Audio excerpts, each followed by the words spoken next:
दोस्तों, कल शाम को जब से दिल्ली धमाका हुआ उसके बाद से लेकर अब तक जांच में 10 बड़े खुलासे सामने आ रहे हैं। ऐसे जुड़ रही दिल्ली ब्लास्ट की कड़ियां, कश्मीर में सुराग, फरीदाबाद में छापा, लखनऊ में गिरफ्तारी और दिल्ली में धमाका। मुजम्मिल की गिरफ्तारी से खुला एक बड़ा जाल, जैश-ए-मोहम्मद से निकला कनेक्शन, आतंकियों का एक नया नेटवर्क पकड़ा गया, महिला डॉक्टर से पूछताछ ने बढ़ाई हलचल, डॉक्टर आदिल और आतंकी का भी लिंक मिला, डॉक्टर उमर की तलाश और धमाके की गूंज। और अब भारत की रक्षा एजेंसियों ने संयुक्त ऑपरेशन चलाया। दिल्ली ब्लास्ट केस में फरीदाबाद की अल फलाह यूनिवर्सिटी पहुंची पुलिस, ट्रस्ट के पैसे से होती है फंडिंग, NAAC से A ग्रेड के साथ UGC सर्टिफिकेशन भी पाया गया। इधर दिल्ली ब्लास्ट के बाद पड़ोसी देश पाकिस्तान में भी दहशत का माहौल है। एक्सपर्ट ने कहा कि भारत कार्रवाई कर सकता है और एक बड़ा खुलासा सामने आ रहा है कि फरीदाबाद में छापे से पैनिक में था आतंकी डॉक्टर उमर, हड़बड़ी में बनाया दिल्ली ब्लास्ट का प्लान। अब तक की जांच में दोस्तों 10 सबसे बड़े खुलासे सामने निकल कर आ रहे हैं इस दिल्ली ब्लास्ट केस में। और जैसे ही इधर हमारे भारत में दिल्ली में धमाका हुआ, उधर पाकिस्तान में होने लगी इमरजेंसी मीटिंग। ब्रिटेन ने भी कहा कि LOC से दूर रहें। दिल्ली धमाके के बाद पाकिस्तानी वायुसेना भी अलर्ट मोड पर है। फाइटर जेट्स राजस्थान बॉर्डर पर गश्त कर रहे हैं। इधर ब्रिटेन ने भी एडवाइजरी जारी की, कहा कि ब्रिटेन वासी लोग भारत पाकिस्तान बॉर्डर से 10 किलोमीटर दूर रहें। वहीं दिल्ली धमाके के बाद पुलिस कमिश्नर का भी पहला बयान सामने आ रहा। गृह मंत्री अमित शाह ने जानकारी के लिए तुरंत बुलाया।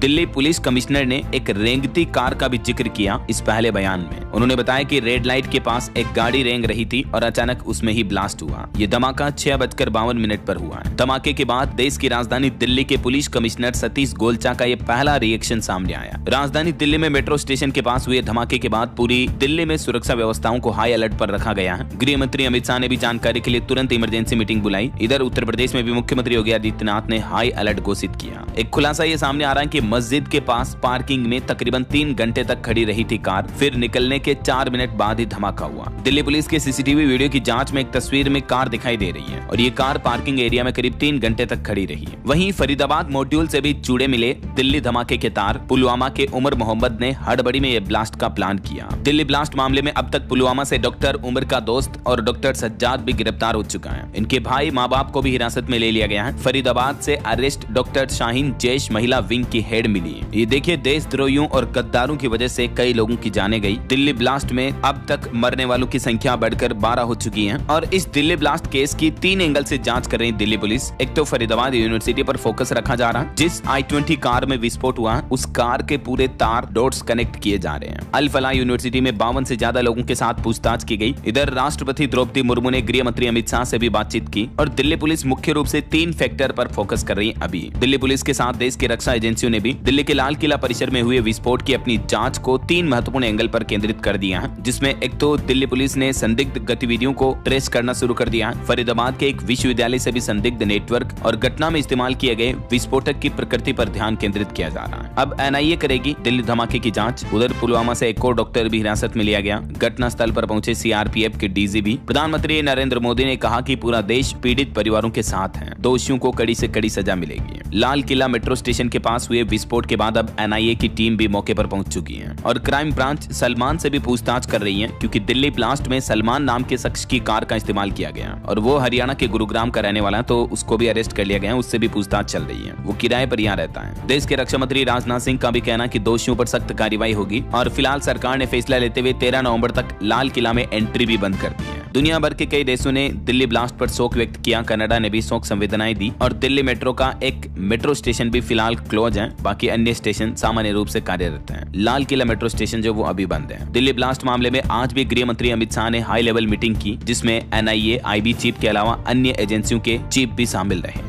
ब्लास्ट से पहले का भी एक CCTV वीडियो सामने आ रहा, जिसमें ब्लास्ट के कुछ देर पहले सामने आए वीडियो में मास्क लगाया हुआ शख्स डॉक्टर मोहम्मद उमर के होने का शक जताया जा रहा है। और बताया जा रहा है कि दिल्ली ब्लास्ट में डॉक्टर उमर की तो मौत भी हो चुकी है। जम्मू कश्मीर पुलिस ने उनकी मां का भी DNA सैंपल लिया, ये वेरीफाई करने के लिए। दिल्ली ब्लास्ट के साजिशकर्ता मास्टरमाइंड डॉक्टर उमर की भी इस धमाके में जान चली गई, लेकिन जम्मू कश्मीर पुलिस फिलहाल उनकी मां का DNA टेस्ट करके मैच करेगी ताकि वेरिफिकेशन पूरा हो सके। इधर दिल्ली पुलिस ने गुजरात से भी संपर्क किया है। आइए इस मामले की कुछ और जांच जांच पड़ताल थोड़ी विस्तार से देखते हैं दोस्तों। गृह मंत्रालय ने दिल्ली कार ब्लास्ट के तकरीबन 20 घंटे बाद अब इस मामले की जांच एनआईए को सौंप दी है। कार में ब्लास्ट 10 नवंबर की कल शाम के समय 6:52 पर मतलब शाम को लगभग 7 बजे लाल किला मेट्रो स्टेशन के गेट नंबर 1 के पास हुआ था। राइट, इस ब्लास्ट में मरने वालों की संख्या बढ़कर आज 12 हो चुकी है। इनमें 2 महिलाएं शामिल हैं, 20 गंभीर रूप से घायल हैं जिनका इलाज अभी चल रहा है। और ये जो शख्स आप देख पा रहे होंगे तस्वीर में, देखिए ये उमर जो कि कार में 2.5 घंटे तक बैठा रहा, एक पल के लिए भी उतरा नहीं। ये डॉक्टर उमर की तस्वीर सामने आई है और इसे लेकर दावा किया जा रहा है कि यही शख्स कार में बैठा था। ये ब्लास्ट कहां पर हुआ, ये सैटेलाइट मैप में आप देख सकते हैं। लाल किला मेट्रो स्टेशन के पास ये चलती कार में ब्लास्ट हुआ। हालांकि ये कार काफी टाइम तक, कई घंटों तक पार्किंग एरिया में खड़ी रही। ये जो लाल किला मेट्रो स्टेशन का गेट नंबर 1 का एरिया है, ये जगह चांदनी चौक और लाल किले के करीब यहाँ रोजाना हजारों लोग घूमते फिरते हैं। कई लोग टूरिस्ट के तौर पर यहाँ घूमने आते हैं डेली। इधर उत्तर प्रदेश लखनऊ में डॉक्टर शाहीन शाहिद के घर पर भी एटीएस ने छापा मारा और लखनऊ की डॉक्टर शाहीन जैश की महिला स्लीपर सेल का हिस्सा थी, ये भी जांच में सामने आ रहा। जम्मू कश्मीर के पूर्व डीजीपी तो बोले कि डॉक्टर उमर ने खुद आत्मघाती हमले की तरह ये हमला किया। फोरेंसिक टीम सबूत जुटाने के लिए लाजपत राय मार्केट भी पहुंची। अब देखिए, अभी तक इस घटना पर जो एक सबसे मुख्य खुलासा निकल कर आ रहा, सूत्रों के मुताबिक पहला खुलासा देखिए आप, धमाके के वक्त आतंकी उमर मोहम्मद कार में अकेला था। उसने अपने 2 अन्य साथी आतंकियों के साथ हमले की योजना बनाई और सूत्रों के अनुसार जब फरीदाबाद टेरर मॉड्यूल में ताबड़तोड़ गिरफ्तारियां की जाने लगी तो उसे पकड़े जाने का डर सताने लगा और दहशत में आतंकी हमले की योजना बनाई। उसने अपने साथियों के साथ कार में डेटोनेटर लगाया और इस धमाके को अंजाम दिया।